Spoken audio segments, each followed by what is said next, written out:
మన ప్రభువును రక్షకుడునైన యేసు క్రీస్తు ప్రశస్తమైన నామంలో మీ అందరికీ నా హృదయపూర్వకమైన వందనాలు తెలియజేస్తూ ఉన్నాను. సరే, మనం చిన్న ప్రార్థన చేసుకుని దేవుని యొక్క వాక్యాన్ని మనం విందాం. ప్రార్థన. తండ్రి, నీకే వందనాలు స్తుతులు చెల్లిస్తూ ఉన్నాం. నాయనా, నీ కృపను మా ఎడల విస్తరింపచేయండి. నీవే నీ సిలువ చాటున నీ సేవకుణ్ణి మరుగుపరుచుకుని నీవే మా అందరితో నాయనా సూటిగా, స్పష్టంగా, తేటగా నీవు మాట్లాడండి. నాయనా, ఎలాంటి అరమరికలు లేకుండా నీవు మాట్లాడుతూ ఉండగా నీ మాటలు మా హృదయ అంతరంగంలోనికి చొచ్చుకుని వెళ్ళి అవి మాలో ఒక గొప్ప విస్ఫోటనాన్ని అంటే విశ్వాసాన్ని పుట్టించడానికి సహాయం చేయండి. మేము నీ మీద ఆధారపడి మా బ్రతుకు దినములన్నిటా జీవించడానికి నీ అనుగ్రహము, కృప మా ఎడల చూపించమని యేసు నామంలో అడిగి వేడుకుంటున్నాం తండ్రి, ఆమేన్. మనం యోహాను సువార్త 11వ అధ్యాయం 5వ వచనాన్ని చదివినట్లయితే, యేసు మార్తను, ఆమె సహోదరిని లాజరును ప్రేమించెను అని దేవుని వాక్యం సెలవిస్తుంది.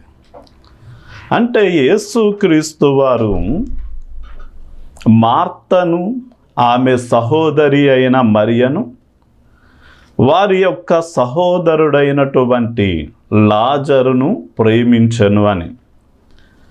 అంటే దేవుడు ఏమి చూసి ప్రేమిస్తాడు అంటే, యవన కాలంలో ఉన్నటువంటి ఒక అమ్మాయి లేక ఒక అబ్బాయి కావచ్చు,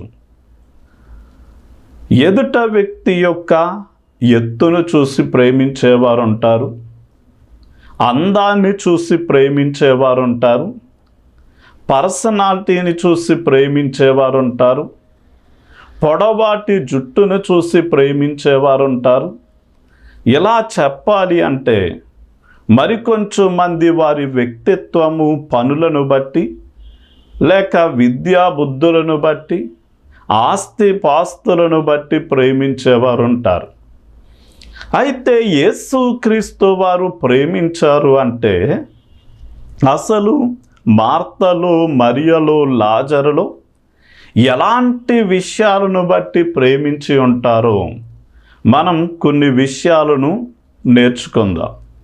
అంటే ఆయన శరీర సంబంధమైన సౌందర్యాన్ని బట్టో, వారి కలిగి ఉన్నటువంటి అంతస్తులను బట్టో ప్రేమించలేదు, కానీ ఆయన ఒక వ్యక్తిని వారిలో ఉన్న ఆధ్యాత్మికమైనటువంటి సుగుణాలను బట్టి, మంచి విధానాలను బట్టి ప్రేమించేటటువంటి దేవుడై ఉన్నాడు. అయితే ఈ రోజున మనం మార్తను, మరియా, లాజరును గురించి ఆలోచన చేస్తే, వారు యెరూషలేమునకు 3 కిలోమీటర్ల దూరంలో ఉన్న బేతనీ అనేటటువంటి గ్రామంలో జీవించేటటువంటి వారు. ఒక రోజున యేసుక్రీస్తు వారు ఆ బేతనీ గ్రామానికి సువార్త ప్రకటించడానికి వెళ్ళినప్పుడు ఎవరు కూడా యేసయ్యను వారి గృహంలో చేర్చుకోలేదు, కానీ మార్త యేసుక్రీస్తు వారిని తన ఇంటిలోనికి ఆహ్వానించి చేర్చుకుంది. వెంటనే మరియా యేసయ్య పాదాల దగ్గర కూర్చొని యేసయ్య చెప్పే మాటలను వింటూ ఉంది. అయితే మార్త యేసయ్యకు శ్రేష్టమైనటువంటి విందు భోజనాన్ని సిద్ధం చేయాలి అని యేసయ్యకు, ఆయన శిష్యులకి ఆమె పొయ్యి కాడ చాలా తిప్పలు పడిపోతూ యేసయ్య దగ్గరకు వచ్చి అంటది, యేసయ్య, నేను మీకోసమే కదా గంటలు తరబడి కిచెన్ రూమ్లో ఇబ్బంది పడుతున్నాను. అయితే నా సహోదరి అయితే నీ పాదాల దగ్గర కూర్చుని నీ మాటలు వింటుంది, నాకు వచ్చి సహాయం చేయమని చెప్పు అని కోరుకుంది. వెంటనే యేసయ్య అంటాడు, మార్త, నీవు అనేక పనులను పెట్టుకుని ఇబ్బంది పడుతున్నావు, కానీ అవసరమైనది ఒకటే. మరియా ఉత్తమమైన దాన్ని ఎంపిక చేసుకుంది, అది ఆమె దగ్గర నుండి తీసివేయబడదు అని ఆమెతో సమాధానం చెప్పాడు. ఇందులో మనం ఈ ముగ్గురులో మనం మార్తను గురించి ఆలోచన చేస్తే, మార్తలో ఉన్నటువంటి శ్రేష్టమైనటువంటి లక్షణాలలో ఒక లక్షణం ఏంటి అంటే సేవాభావము కలిగినటువంటి స్త్రీ. ఇంతకుముందు కొన్ని సంవత్సరాల కిందట ఎవరైనా మన చుట్టాలు బంధువులలో ఏదైనా శుభకార్యము జరిగితే శుభకార్యానికంటే ముందుగానే ఒక 3 రోజుల ముందే చుట్టాలు వచ్చేసేవారు. వారందరూ కలిసి సంతోషంగా ఒకరికి ఒకరు మాట్లాడుకొని, ఒకరికి ఒకరు కలిసి పని చేసుకొని, ఒకరికి ఒకరు కలిసి అన్నీ కూడా సమకూర్చుకొని వారు ఆ విందును జరిగే వరకు ఉండేవారు. ఆ వివాహం లేక శుభకార్యం లేక వివాహమే అనుకోండి, వివాహం అయిన తర్వాత ఆ 3వ రోజున కార్యక్రమాలు జరిగేంత వరకు ఉండి, ఇలా ఒక 7 రోజులో ఒక 10 రోజులో వారు కలిసి భోజనాలు చేసేవారు, కలిసి పడుకునేవారు, కలిసి పనులు చేసుకొని ఆ శుభకార్యం ఎంతో ఘనంగా అయిన తర్వాత వారు ఒకరిని ఒకరు వదిలిపెట్టి వెళ్ళలేక ఒకరిని ఒకరు కౌగిలించుకునేవారు. ఒకరికి ఒకరు ఏడుస్తూ వదిలి ఉండలేక ఏం చేశారంటే అతి కష్టం మీద బంధుమిత్రులైన వారిని సాగనంపేవారు. కానీ ఈనాటి పరిస్థితి ఎలా ఉంది అంటే, ఈరోజు ఒక ఫంక్షన్ అంటే 1 గంటకి భోజనాలు అంటే ఎక్కడెక్కడో ఉన్నటువంటి బంధువులు ఆ 1 గంట సమయానికి వచ్చి భోజనం చేసి వారికి తోచింది కట్టేతగా వ్రాయించి వెంటనే బాయ్ బాయ్ టాటా అని చెప్పి ఏం చేస్తున్నారంటే ఎవరింటికి వారు వెళ్ళిపోతున్నారు. కానీ ఈనాటి తరంలో ఎవరైనా మన చుట్టాలు మన ఇంటికి వస్తున్నారు అంటే భయపడే పరిస్థితి. అమ్మో, వాళ్ళు వస్తే వాళ్ళకి వండి పెట్టాలేమో, వాళ్ళు ఉండడానికి చోటు ఇవ్వాలేమో, వాళ్ళు అసలు వచ్చిన వాళ్ళు ఎప్పటి వరకు ఉంటారేమో అని భయపడిపోయేటటువంటి పరిస్థితులు ఇప్పుడు చూస్తున్నాం. కానీ ఇలాంటి సమయంలో యేసయ్య బేతనీ గ్రామానికి వచ్చినప్పుడు అందరూ యేసయ్యను ఆయన శిష్యులను చేర్చుకుంటే వారికి త్రాగడానికి ఇవ్వాలేమో, తినడానికి ఏమన్నా పెట్టాలేమో, ఏదైనా కానుక ఇచ్చి పంపించాలేమో, ఎందుకు వచ్చిన ఈ కష్టాలు అని చెప్పి ఎవ్వరూ కూడా వారి గృహంలోనికి యేసయ్యను ఆహ్వానించలేదు. కానీ మార్త యేసయ్యను ఆహ్వానించడమే కాదు, యేసయ్యకు ప్రతిసారి ఆయన శిష్యులకు శ్రేష్టమైనటువంటి పదార్థాలను వండి పెట్టేటటువంటి వ్యక్తి. రెండవదిగా ఆమె బాధ్యత కలిగినటువంటి వ్యక్తి. అంటే క్రమంగా ఇంటి పనులను సరిగా చేసుకునే విధానం కలిగినటువంటి స్త్రీగా మనం చూడవచ్చు. ఈ రోజున ఇంతకుముందు గంటలు తరబడి పుల్లల పొయ్యి దగ్గర కూర్చొని ఒక గొట్టం తీసుకుని ఊదుతూ 2-3 గంటలు అన్నాన్ని కూరను కావలసినవన్నీ సిద్ధం చేసుకునేవారు. ఆ తర్వాత కృష్ణాల పొయ్యి వచ్చింది, దాని మీద కొంచెం తేలిగ్గా అయ్యాయి. ఆ తర్వాత మెల్లమెల్లగా ఇప్పుడు గ్యాస్ పొయ్యి వచ్చింది. గ్యాస్ పొయ్యితో పాటు ఎలా పొయ్యి మీద పెడితే అలా వెంటనే ఉడికిపోయే శ్రేష్టమైనటువంటి కుక్కర్ లాంటివి కూడా అందుబాటులో ఉన్నాయి. అయినా ఈ రోజుల్లో కట్టుబడి ఇంట్లో పని చేసుకోవడం ఇష్టం లేక సాయంకాలం వరకు అక్కడో ఇక్కడో కూర్చుని ఏదో ఒకటి మాట్లాడి సాయంకాలం ఇంటికి వచ్చి భోజనం వండడానికి ఇష్టం లేక బద్దకించి ఏదో ఒక 100 రూపాయలు 200 ఇచ్చి రెస్టారెంట్లో ఏదైనా తెచ్చేయండి, లేక పలవా బండి కాడ నూడిల్స్ బండి కాడ ఏదో ఒకటి తెచ్చేయండి అని చెప్పి బయట కొనుక్కు తినడానికి అలవాటు పడిపోయారు. అందుకని ఈ రోజున ఏ చిన్న ఊరిలోనైనా సరే కర్రీ పాయింట్లు వచ్చేసినాయి. నూడిల్స్ వైట్ రైస్ బండిలో వచ్చేసినాయి.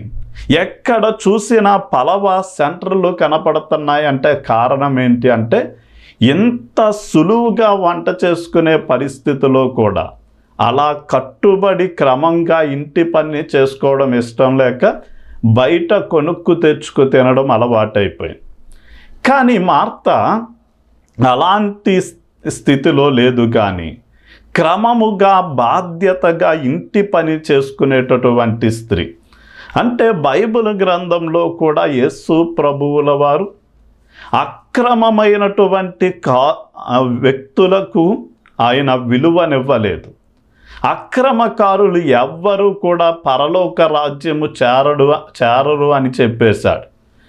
కానీ ఎవరు దేవుని రాజ్యంలోనికి వెళ్తారు అంటే, దేవుడు అప్పగించినటువంటి పని, అది మన గృహ పని అయినా, మనము చేసే ఉద్యోగము వ్యాపారము అయినా, లేక మనము దేవుని సంఘంలో సభ్యులుగా ఉండడము సేవ చేయడము, ఏ పని అప్పగించినా అది క్రమముగా చేసుకెళ్ళేవారిగా ఉండాలి.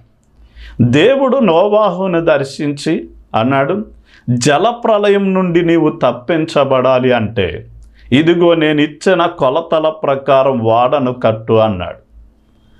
అండి సరే, ఆ కొలతలు విని తనకు నచ్చినట్లుగా తోచినట్లుగా నోవాహు వాడను కట్టలేదు. కానీ దేవుడు చెప్పినట్లే ఆ నోవాహు వాడను నిర్మాణం చేశాడు. అదేవిధంగా మోషేకు దేవుడు దర్శనమిచ్చి, మోషే కొండ మీద నీకు చూపిన ఈ యొక్క విధానంలో భూమి మీద నేను నివసించడానికి ఒక తెరలతో ప్రత్యక్ష గుడారాన్ని నిర్మాణం చేయమన్నప్పుడు దేవుడు మోషేకు దేవుడు సెలవిచ్చినట్లుగానే మోషే ఆ ప్రత్యక్ష గుడారాన్ని నిర్మాణం చేశాడు. అంటే దేవుడు ఎవరిని ఆశీర్వదిస్తాడు అంటే, దేవుడు చెప్పినట్లుగా తూచా తప్పకుండా చేసేటటువంటి వారిని ఆయన ఆశీర్వదిస్తాడు.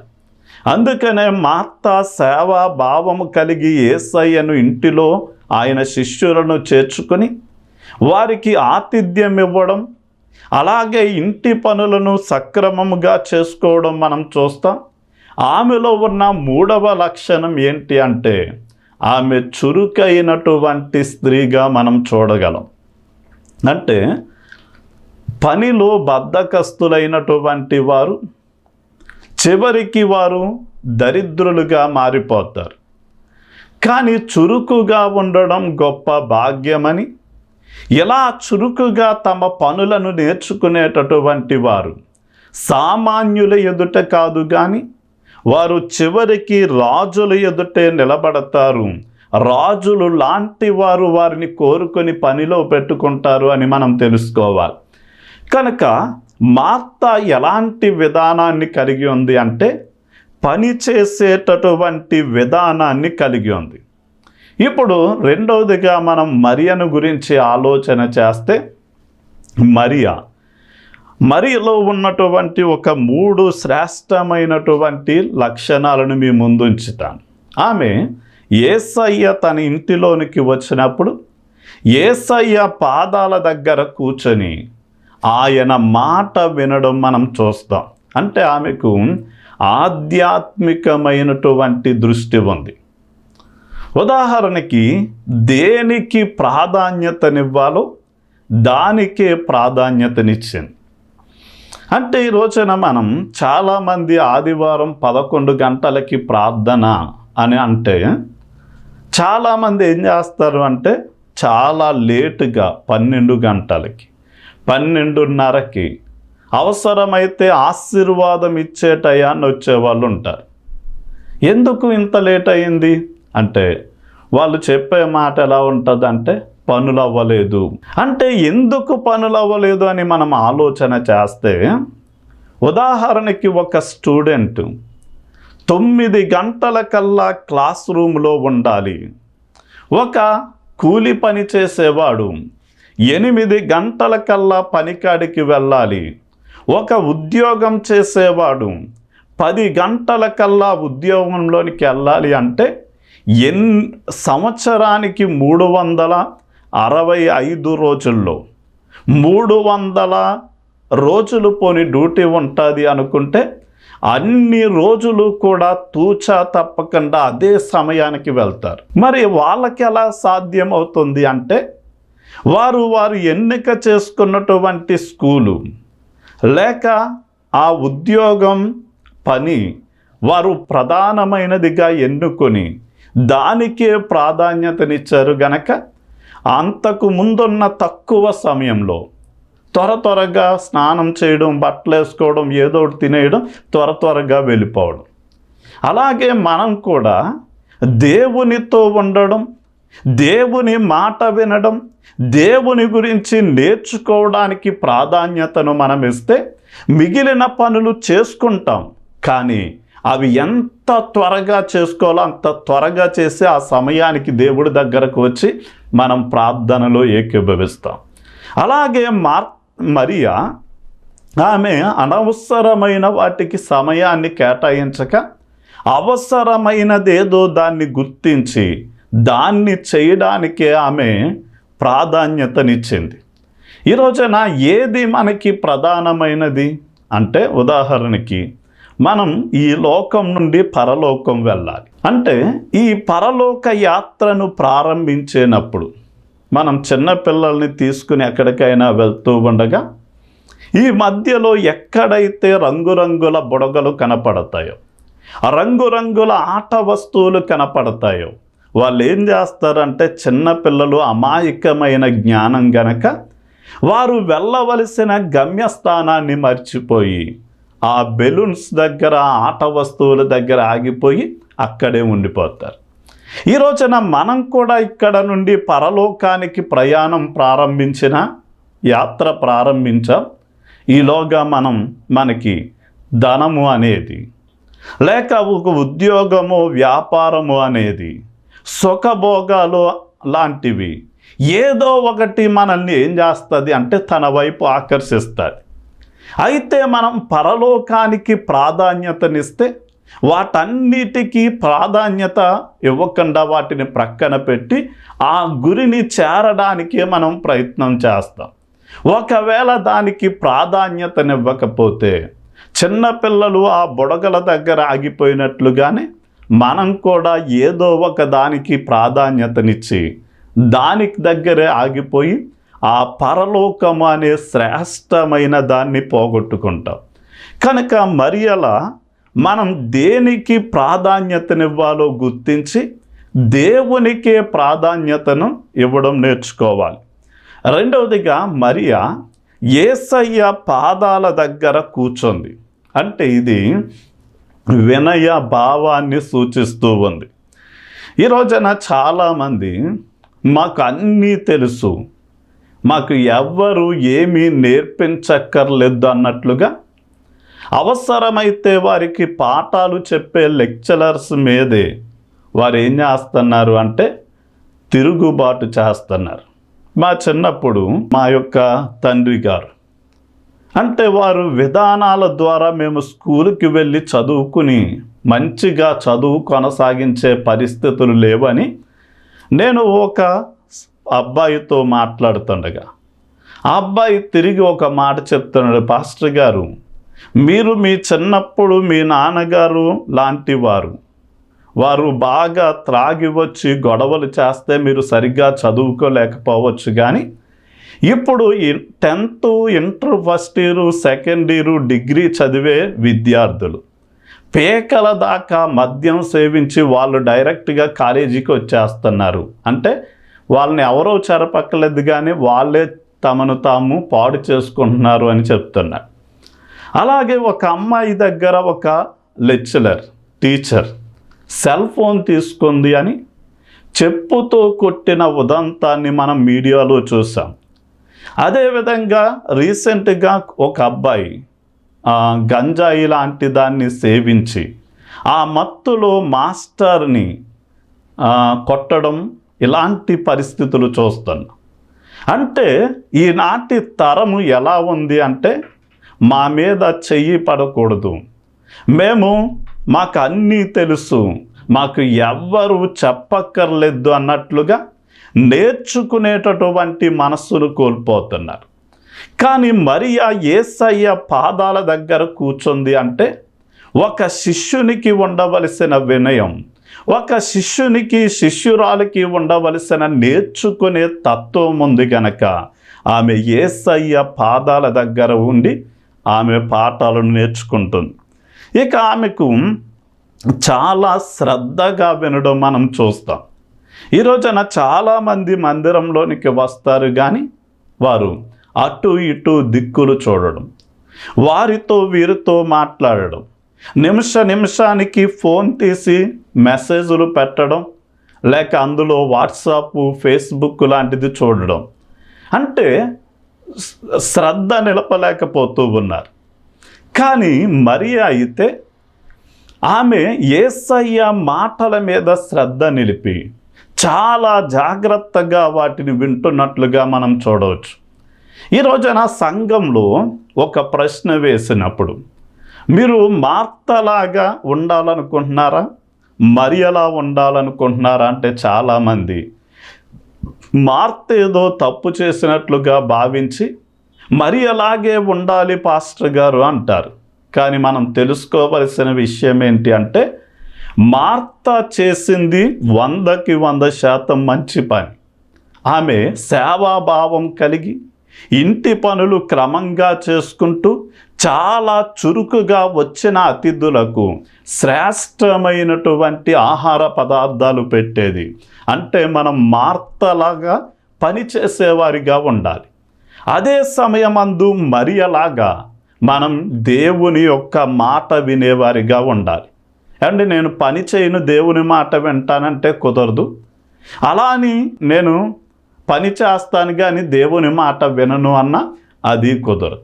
అంటే మార్తలాగా పని చెయ్యాలి, మరియలా దేవుని యొక్క మాట వినాలి. అలాగే మరియా మార్త లాజరులాగా కష్టకాలంలో దేవుణ్ణి ఆశ్రయించేవారిగా ఉండాలి. మనం యోహాను సువార్త 11వ అధ్యాయం 3వ వచనంలో మార్త మరియా తమ సహోదరుడైనటువంటి లాజరు జబ్బు చేసి మరణానికి దగ్గరయున్న పరిస్థితిలో ఏం చేశారు అంటే యేసయ్యకు కౌరు పెట్టారు.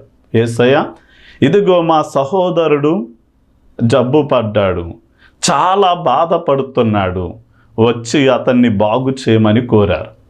అంటే ఈ రోజున చాలామంది చాలా సంఘాలకు వెళ్తారు. అలాంటి వారిలో చాలామంది ఎలా ఉంటారు అంటే దేవుని సేవకులను ప్రేమించి వారిని అంటి పెట్టుకుని, అంటే వారికి దగ్గరగా ఉంటూ వారికి బాధ వచ్చినా సంతోషం వచ్చినా పంచుకుంటూ దేవుని సేవలో ఎప్పుడూ సహకరిస్తూ ఉంటారు. మరికొంచెం మంది విశ్వాసులు ఉంటారు. వాళ్ళు ఎప్పుడు వస్తారో తెలీదు, వాళ్ళంతటా వాళ్ళే వస్తారు. ఆమెన్ అని ప్రార్థన ముగించిన వెంటనే ఎప్పుడు వెళ్ళిపోతారో కూడా తెలియదు. అంటే సంఘ బిడ్డలతో కానీ సేవకునితో కానీ ఎలాంటి సంబంధ బాంధవ్యాలు ఉండవు. వాళ్ళంతటా వాళ్ళు వస్తారు, కొంచెం కూర్చుంటారు, వారికి నచ్చింది కానుగ్గా వేస్తారు, వాళ్ళంతటా వాళ్ళు వెళ్ళిపోతారు.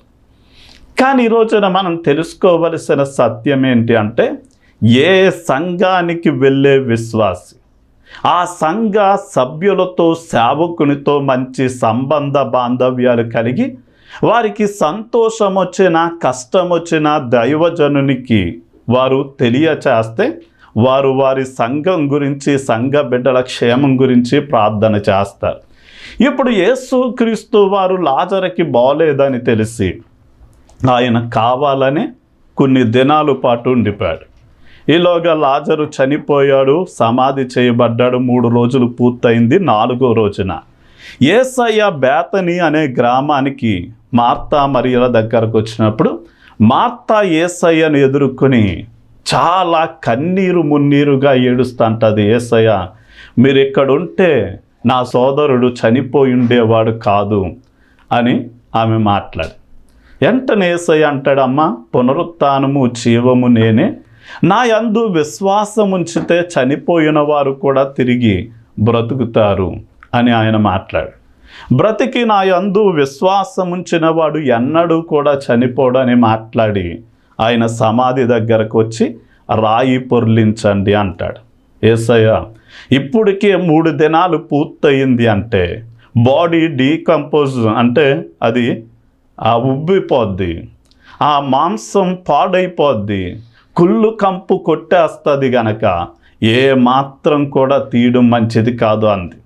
అయితే యేసయ్య అంటాడు, నీవు నమ్మితే దేవుని మహిమను చూస్తావని చెప్పాను కదా, నీవు నమ్ము అని చెప్పి యేసయ్య రాయి పొర్లించిన తర్వాత, తండ్రి నా మనవి ఎల్లప్పుడూ వింటనందుకు నీకు స్తోత్రాలు అని చెప్పి లాజరు బయటికి రమ్మని బిగ్గరగా కేక వేసిన వెంటనే ప్రేత వస్త్రాలతో లాజరు బయటికి రావడం ప్రారంభించాడు.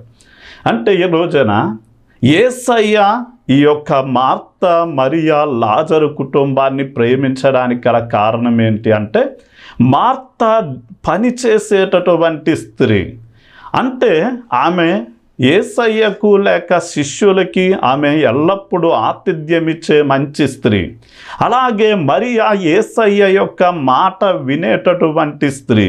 అలాగే ఆ కుటుంబము కష్టకాలంలో దేవుణ్ణి ఆశ్రయించే కుటుంబం గనక ఎవరైతే యేసు ప్రభువుల వారిని వారి కష్ట సమయాలలో ఆశ్రయిస్తారో ఆయన తప్పక వారి సమస్యల్లో జోక్యం చేసుకుని వారి సమస్యల నుండి పరిష్కారం దయచేసి వారిని విడిపించి రక్షిస్తాడు అని మనం తెలుసుకోవాలి.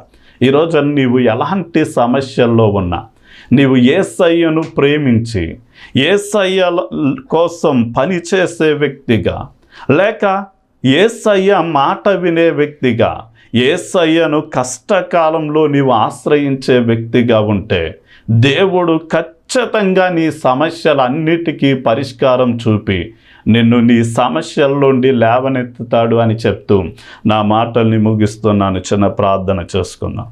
తండ్రి, నీకే వందనాలు స్తుతులు చెల్లిస్తున్నాం నైనా.